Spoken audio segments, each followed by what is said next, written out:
início ao nosso culto. Antes, no entanto, nós queremos lembrar alguns avisos. Lembrar primeiramente que nós já se iniciou, desde o momento que você assinou ali a lista de presença, a nossa Assembleia de Prestação de Contas. Mais para frente, durante o culto após a mensagem, nós vamos passar a palavra ao tesoureiro e vamos nomear a comissão de exame de contas, tá bom? Se você que é membro da igreja ainda não assinou a lista de presença, vai ali na mesinha, ali na entrada, você pode assinar. Alguns avisos rápidos. O primeiro, da celebração da semana mais importante da história, a Semana Santa. Na quarta-feira nós vamos ter um culto aqui na nossa igreja, às 20 horas, como normalmente temos, mas nesta quarta-feira nós teremos a celebração da Ceia do Senhor. Então você está convidado a vir, a mensagem será sobre a passagem bíblica do lava-pés e nós vamos conversar sobre este momento. A nossa igreja recebeu um convite, a paróquia Nossa Senhora da Luz convidou os pastores daqui do bairro para participar da celebração do lava-pés na quinta-feira. Então nós estaremos presentes na quinta-feira. O padre irá lavar os pés dos pastores na cerimônia do lava-pés. Na próxima quinta-feira, Padre Valdemino, na paróquia Nossa Senhora da Luz. E o convite é estendido a toda a comunidade. Então todos os irmãos e irmãs que quiserem estar presentes na quinta-feira, chega um pouquinho antes, está marcado para as 8 horas, mas a gente deve chegar lá por volta das 7h30, tá bom? Fica na rua Heloísa Moia. Se você vier de carro, pela Cruz de Malta tem a entrada do estacionamento, tá bom? Nós estaremos lá. Na sexta-feira, pela manhã, às 8 horas da manhã, na terceira igreja de Guarulhos, nós vamos ter o culto da paixão. 8 horas da manhã, o café da manhã, 9 horas, o culto. No domingo, às 8 horas da manhã, não se perca, hein? Domingo, 8 horas da manhã, nós vamos ter o nosso culto da ressurreição. Se você puder vir em jejum, venha. Não vá fazer jejum se você tem que comer alguma coisa logo cedo, por conta de alguma condição física que você tem, alguma enfermidade, não se preocupe. Mas se você puder vir em jejum, venha. Nós vamos ter o culto da ressurreição e logo após o café da manhã. E no culto à noite, às 19 horas, no domingo, tá bom? Lembramos que após o culto, nós vamos ter cantina. E o cardápio de hoje é pastel, tá bom? Eita, coisa boa, né? Mas tira a cabeça do pastel por enquanto. Foca aqui, vamos louvar e adorar ao nosso Deus. Boa noite, igreja. Lá em Salmos 118, 25 e 26 nos diz: salva-nos, ó Senhor, salva-nos. Dá-nos prosperidade, ó Deus. Que Deus abençoe aquele que vem em nome de Deus, o Senhor. Oremos. Senhor Deus e Pai, te agradecemos, ó Pai, por mais uma vez podermos estar aqui na Tua casa para louvar e agradecer o Teu santo nome. Pedimos por a Tua bênção, ó Pai, nesse momento, ó Pai, que o Senhor venha vir, ó Pai, os nossos corações, para que possamos aprender mais e mais da Tua palavra, Pai, que possamos guardar no coração para proclamar pelo mundo afora, Senhor. Te peço a Tua bênção, Senhor, sobre esse momento. Em nome de Jesus. Amém.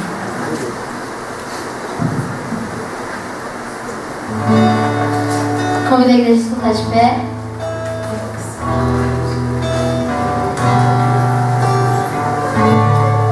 Em João 12:46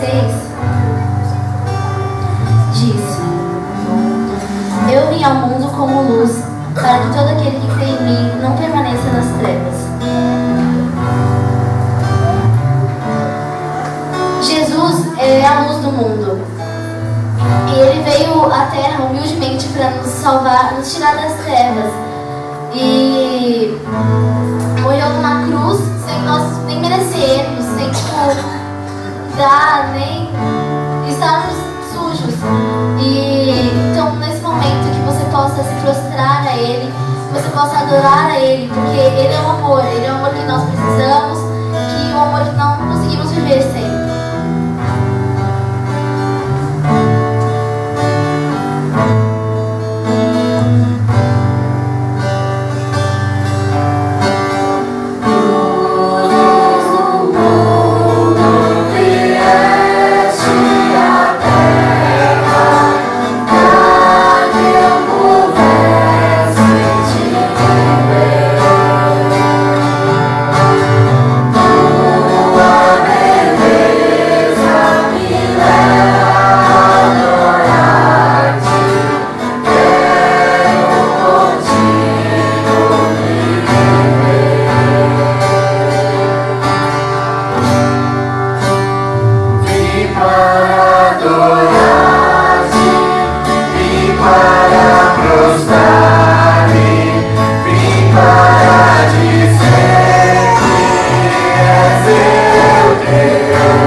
Assim permanecem agora esses três: a fé, a esperança e o amor.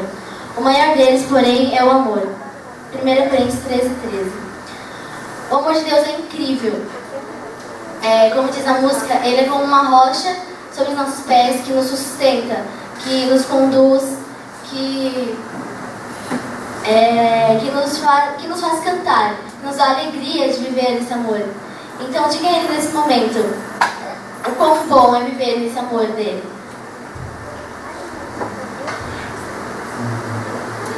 Aleluia.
Queremos agradecer a presença daqueles que nos visitam.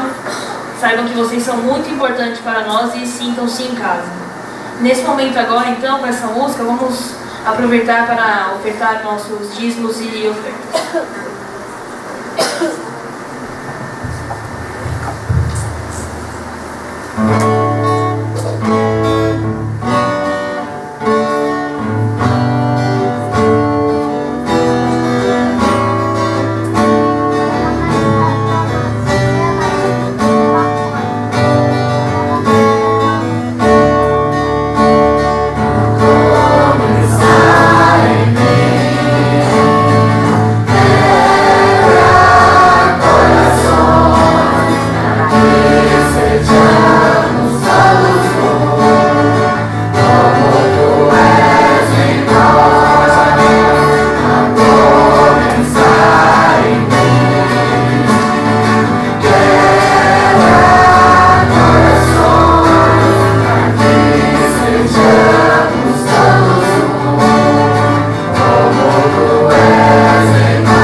Obrigada, Senhor, pelo Teu amor por nós, ó Pai, pelo Teu amor que é incrível, Senhor, nos surpreende a cada dia mais, ó Pai, e um amor que não sabemos viver sem, ó Deus.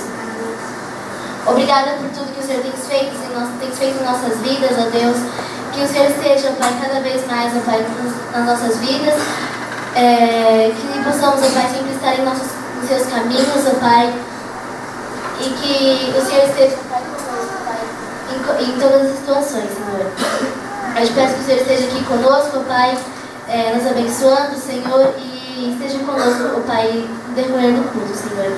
É o que eu te peço nesse nome de Jesus, amém. Amém. A igreja pode se sentar. Homem de confissão, né? Lá em Salmo 103, de 3 a 4, nos diz: O Senhor perdoa todos os meus pecados e cura todas as minhas doenças. Ele me salva da morte e me abençoa com amor e bondade. Então, nesse momento que você abaixe sua cabeça e possa pedir perdão, né, pelo que você tem feito que tem desagradado a Deus. E após um tempo, eu pediria para a Rosalina fazer essa oração de confissão de perdão.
Graça e paz. Amém? Estamos, como diz uma vez o Benito falou, estamos quase terminando o ano, basicamente. E olha, fez todo sentido quando você falou. Mês de março, final do mês de março, e o tema Unindo Vidas. Assim continuaremos e encerraremos esse tema desse domingo. Vou pedir para o pastor estar orando por iluminação. Senhor, nós te rendemos graças, ó Pai, por esta noite, pela oportunidade que nós temos de agora ouvir, ó Deus, a Tua palavra, ouvir, ó Deus, o Teu Evangelho. Fala, ó Deus, aos nossos corações, que o Teu Santo Espírito abra o nosso ouvido, a nossa mente, o nosso coração para a Tua mensagem nesta noite, ó Deus, e que em nossa vida esta mensagem se torne vida. É o que nós te pedimos em nome de Jesus. Amém. Amém. Amém. Bom, nossa leitura está em Evangelho de João, capítulo 12, versículos 12 a 16. Evangelho de João, capítulo 12, versículos 12 a 16.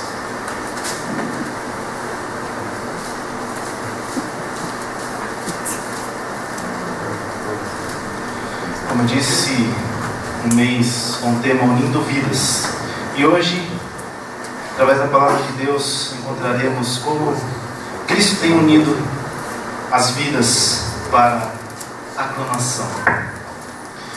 Evangelho de João, capítulo 12, versículos 12 a 16. A palavra de Deus diz: eu estarei lendo na linguagem de hoje, e os irmãos acompanhem em suas Bíblias.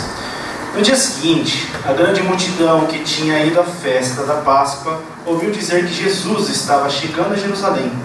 Então eles pegaram ramos de palmeiras e saíram para se encontrar com ele, gritando: Hosana a Deus! Que Deus abençoe aquele que vem em nome do Senhor! Que Deus abençoe o rei de Israel. Jesus procurou um jumentinho e o montou, como dizem as escrituras sagradas. Povo de Jerusalém, não tenham medo. Veja, aí veio o seu rei montado no jumentinho. Naquela ocasião, os discípulos não entenderam isto, mas depois de Jesus ter voltado para a presença gloriosa de Deus, eles lembraram que isso estava escrito a respeito dele e também que era isso que tinha acontecido. Amém. Bom, esse mês a série Unindo Vidas trouxe várias reflexões em relação à união que Jesus, através da vida de Jesus Cristo, ele promove entre nós como comunidade e principalmente a união nós seres humanos com Deus. Nesse texto não será diferente. Jesus também promove a união. Tendo um primeiro olhar sobre esse texto, nós nos deparamos com uma chamada aclamação. Jesus nos chama aquele povo a uma aclamação e sugere que o reconhecimento de um rei, ou até mesmo de um Deus, através de uma saudação de louvor. Na descrição, o povo aclama pelo seu rei. Gritos de louvores e adoração eram ecoados àquele que estava entrando em Jerusalém em seu alazão. Porém, existem algumas questões para se pensar nesse texto. Primeiro, para que tanta honra? Pensando no contexto da época, para aquele homem. Por que um jumentinho representando um alazão?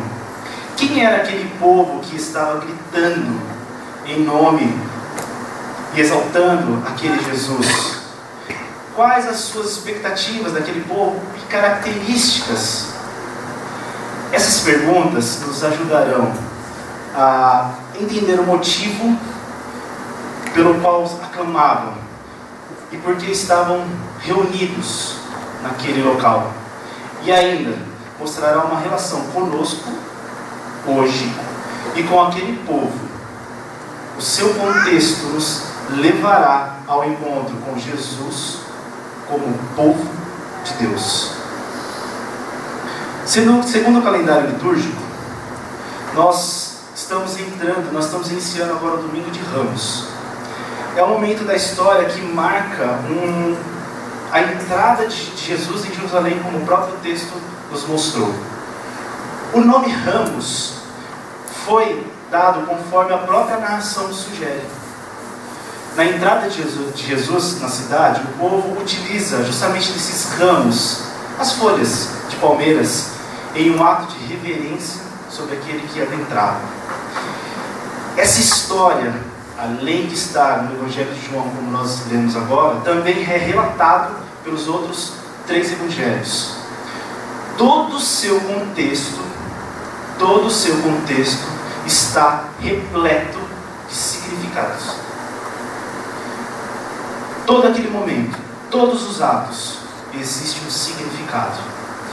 Uma delas é o marco da entrada da Semana Santa. Não era só a entrada de Jesus em Jerusalém, mas inicia a Semana Santa. Ao final daquela semana, Jesus seria crucificado. Esse momento é tão significativo, mas tão importante, que os autores dos 4 evangelhos fazem questão de relatar. Se você deparar e dar uma olhada nos 4 evangelhos, Mateus, Marcos, Lucas e João, todos eles fazem o relato da entrada de Jesus em Jerusalém. A revelação de Jesus diante do mundo. Essa estrutura, no contexto de João, quando nós olhamos ali para João, o texto que nós lemos, nós encontramos ele dentro de uma estrutura do Evangelho, chamada a revelação de Jesus diante do mundo. Essa estrutura, ela começa no capítulo 2 e finaliza no capítulo 12, no finalzinho do capítulo 12. Se nós olharmos para o capítulo anterior, no capítulo 11, nós olharemos que Jesus mostra todo o seu poder, mostra quem Ele é para um povo ou para umas pessoas específicas, através da vida de Lázaro. Jesus ressuscita a Lázaro. Quando aquele homem é ressuscitado, a fama de Jesus vai além daquele local, vai até Jerusalém ou até mesmo além de Jerusalém. A fama de Jesus era enorme. Se fizermos até uma comparação para os dias de hoje, eu colocaria ele como um popstar, um ator muito famoso, de tanta fama que ele teve naquele momento, pelo fato de ter ressuscitado uma vida, um morto. Uma multidão naquele momento está alvoroçada em encontrar-se com Jesus. São pessoas de vários lugares, além da cidade de Jerusalém. São pessoas que vêm também com o próprio Jesus, caminhando com o próprio Jesus. Não era uma data qualquer, não era, mas estava perto da Páscoa.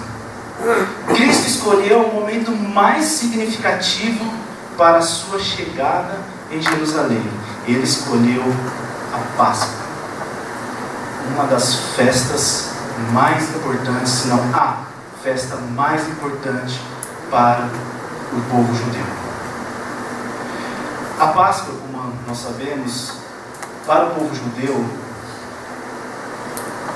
traz a lembrança, a saída do Egito. Deus tira aquele povo do Egito, do jugo de um país estrangeiro. A Páscoa, ela marca a aliança de Deus para com o seu povo. Então, era um momento importantíssimo, era uma data que tinha um significado muito grande. Ela lembrava as ações de Deus para salvar aquele povo, utilizando a vida de Moisés no Antigo Testamento. Então, imagine a grande movimentação que estava naquela cidade. Era tantas pessoas que eu acredito, fazendo um outro comparativo, que parecia a sede da Copa do Mundo. Lembra quando estava São Paulo? Como foi aquela movimentação pela questão da Copa do Mundo? Creio que Jerusalém estava na mesma situação. Não só pelo fato de saber da notícia de Jesus, mas também porque estariam entrando em uma festa, a festa pascual. Será que todo o povo da cidade de Jerusalém estava presente na entrada de Jesus? Às vezes a gente faz uma leitura e acha que a cidade inteira estava comovida, estava presente para ver aquele homem entrando. Porém, quando nós olhamos para o Evangelho de Lucas, capítulo 19, 39 a 40, nós identificamos que os fariseus, os mestres da lei, estavam presentes. E aí eles chamam Jesus e falam para Jesus: Jesus, peça para que aqueles que te seguem não façam tanto barulho. Na linguagem de hoje, na versão linguagem de hoje, o pedido é um pouquinho mais autoritário. Eles falam: peça para que calem a boca. Jesus tinha provocado a ira desses homens por causa daquela movimentação. Os que aclamavam não eram todos da cidade, mas um grupo, e eu acredito que um grupo dos marginalizados daquela cidade. Era um grupo que possivelmente não tinha acesso ao templo e a participar da festa pascal. Eram pessoas totalmente julgadas, colocadas à mercê da sociedade da época. Eram pessoas necessitadas, excluídas pela religiosidade daqueles mestres da lei. Para entender um pouquinho sobre a questão da religiosidade e não entender a questão do plano divino de Deus, eu queria trazer à mente de vocês uma pregação do próprio pastor Giovanni sobre Nicodemos. Jesus e Nicodemos. Na pregação nós percebemos que Nicodemos não consegue entender o plano divino de Cristo, o que Cristo estava revelando. Por quê? Ele estava preso àquilo que ele acreditava, a lei.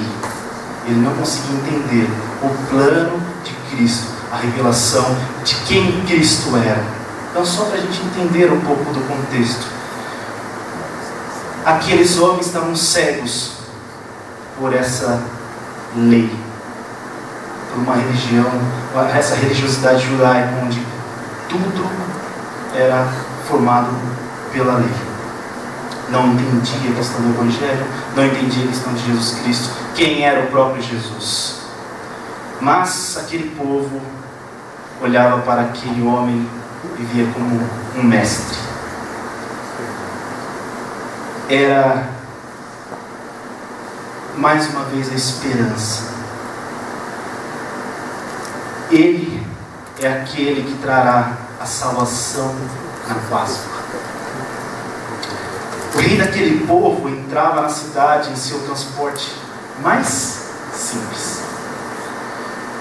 Escolheu o jumentinho, não apenas pela questão da humildade, mas também por um significado bem interessante em relação ao animal. Aquele animal, ele passava um símbolo de paz naquela época. Quando um rei entrava sobre na cidade, em cima de um jumento, mostrava que aquele rei estava trazendo paz para aquele povo. Já ao contrário, o cavalo, ele é um símbolo de guerra, ele é um símbolo de autoridade, de imponência. Se pensarmos aqui um pouquinho sobre a questão dos filmes que falam sobre a época, trazendo até o próprio gladiador, na cena do gladiador nós vemos que o imperador, ele entra dentro de Roma, da cidade, dentro na biga, que a gente chama de biga, não sei quantos conhecem, mas a biga é mais ou menos uma ideia sobre a questão uma charrete, é mais ou menos uma charrete, onde geralmente, na maioria das vezes, era usada por batalhas. E quem está levando a charrete, a biga? Cavalos. O simbolismo do cavalo, então, quando um rei entrava na cidade, era de que este rei é um rei forte, é um rei de guerra. Imagine Jesus entrando um jumentinho naquela cidade, na sua simplicidade. Aquele era o rei dos humildes. Aquele era o príncipe da paz. Aquela entrada de Jerusalém é o começo do fim. Ali inicia-se a ação de Deus a favor da humanidade. Deus mostraria todo o seu amor através da vida de Jesus Cristo. Não apenas para aquele povo em específico, o povo judeu, ou aquele povo reunido, mas isso inclui a nós também, até hoje. A entrada de Cristo em Jerusalém é a demonstração que ele estava entrando para o seu sofrimento. Aquele seria os últimos momentos, ou a última semana de Jesus Cristo, até ser levado ao Calvário. Sua entrada para aquele povo trouxe a esperança e para nós também uma nova vida e uma nova esperança para continuarmos. Eles reconheciam quem era o seu verdadeiro rei, sentado no jumentinho. Jesus recebia espontaneamente, e é espontaneamente e calorosamente, toda aquela adoração. Depois da notícia da vida de Jesus Cristo em Jerusalém, o povo se prepara para recebê-lo. A preparação é iniciada. Pegam-se os ramos das folhas de palmeiras para ir saudá-lo. Utilizam suas vestes e colocam ao caminho para que Jesus passe. Os ramos também têm um significado único. Não era apenas para acenar para quem estava entrando, mas o seu significado ele se encontra em Levítico 23, 40, 41, que diz: no primeiro dia, recolham galhos das mais belas árvores, folhagens de palmeiras, ramos de árvores verdejantes e de salgueiros que crescem junto dos riachos. Celebrem com alegria diante do Senhor seu Deus por 7 dias. Comemorem esta festa em homenagem ao Senhor por 7 dias a cada ano. Essa é uma lei permanente para vocês e deve ser cumprida no 7º mês de geração em geração. Essa era uma ordem de Deus para o povo através de Moisés. Não era uma ordem de qualquer um, mas era do próprio Deus.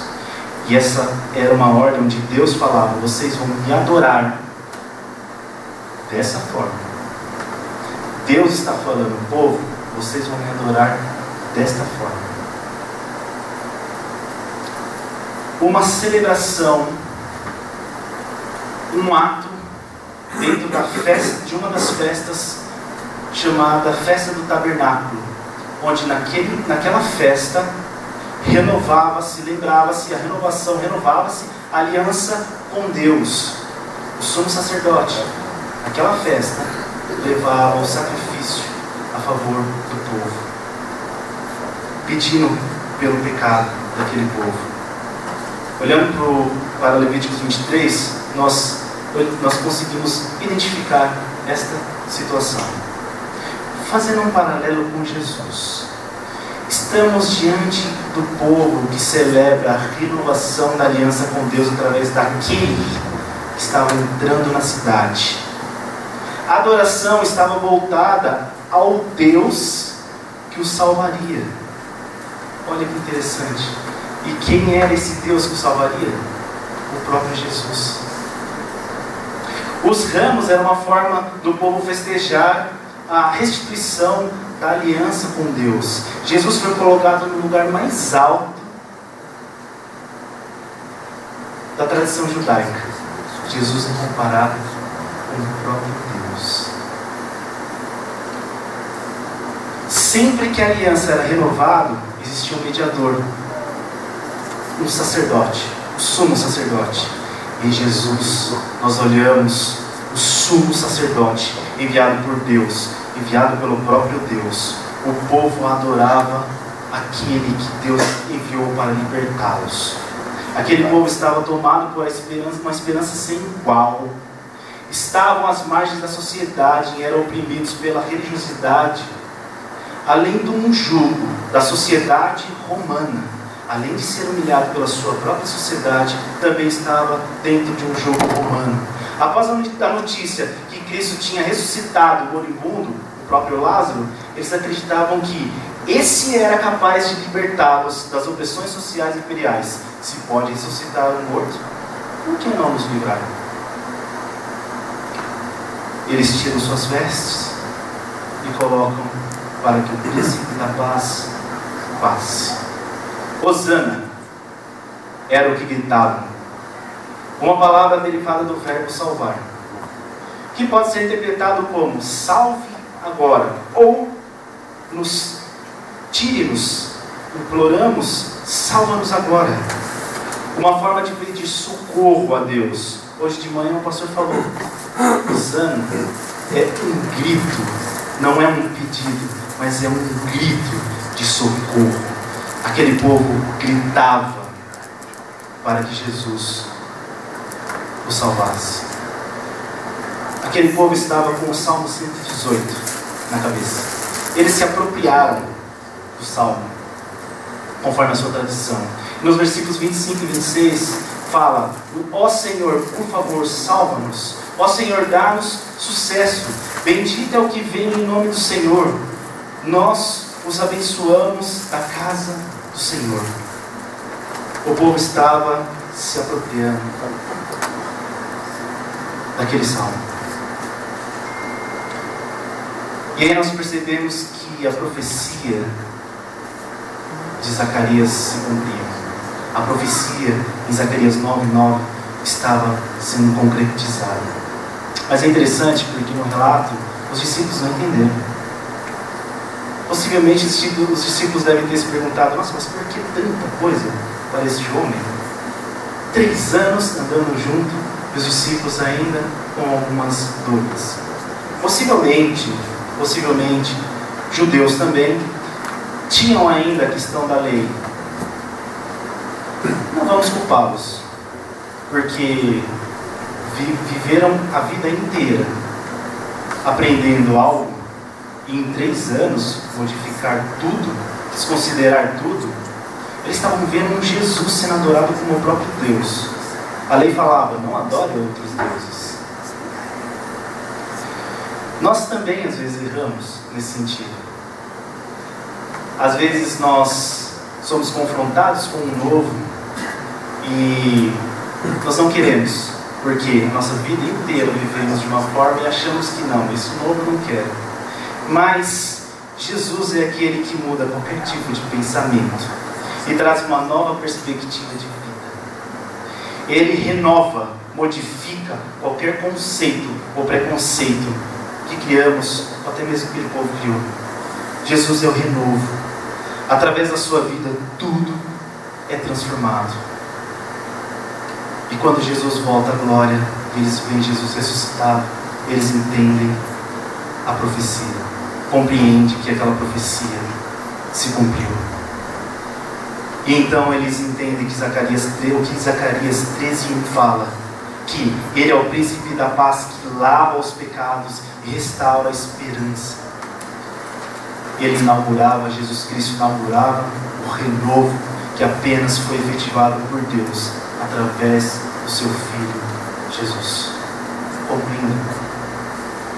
Hoje somos convidados nesta data a aclamar como povo unido ao nosso Rei Jesus.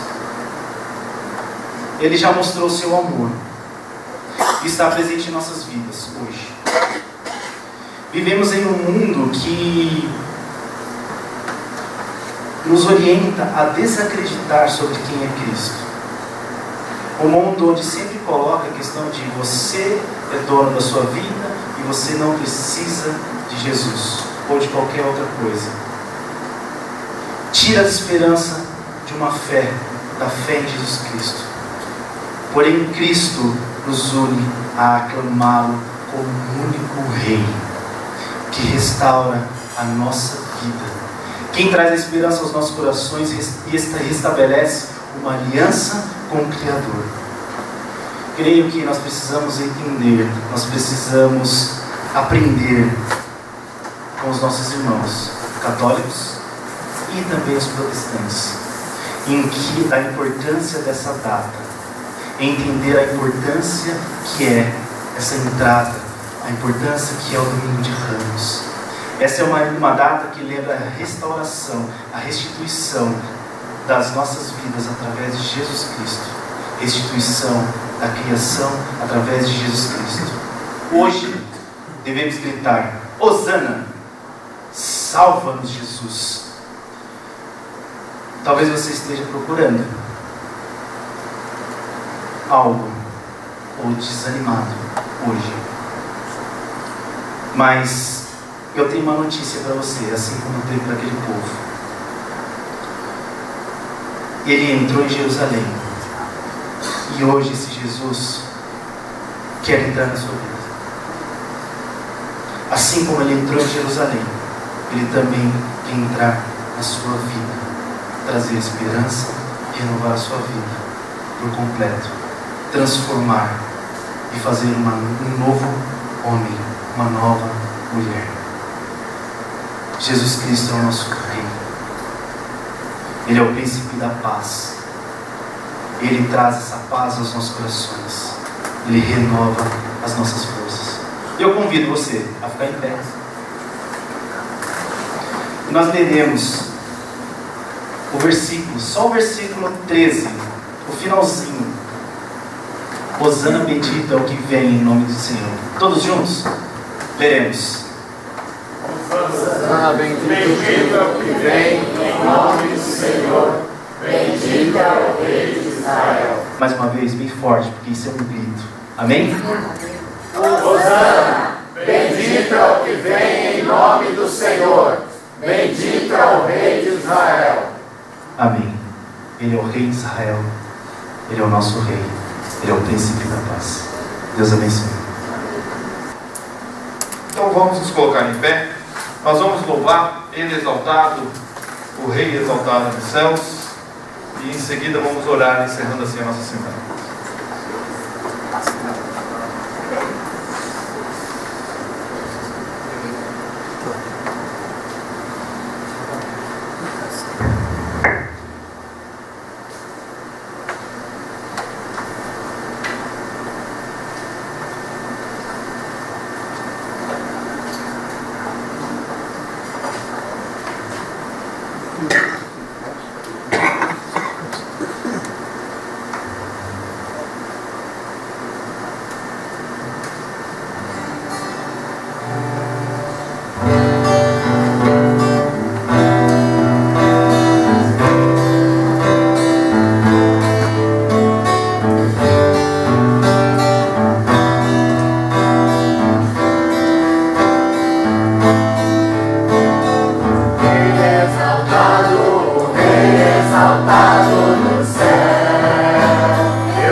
Bendizemos, ó Pai, porque o Senhor é exaltado, ó Pai, exaltado em nossas vidas, exaltado, ó Deus, para toda a eternidade, ó Pai amado. E neste momento, ó Deus, nós queremos te louvar pelo teu sustento, pela tua provisão no ano de 2017 e também, ó Deus, ao longo deste ano de 2018, ó Pai amado.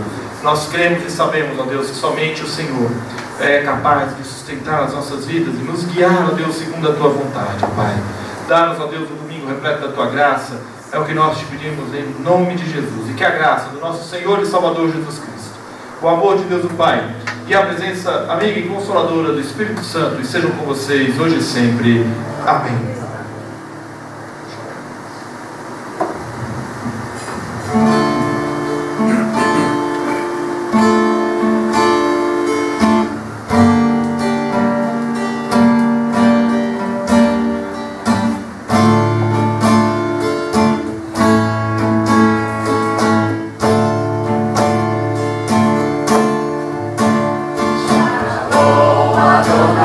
Shalom,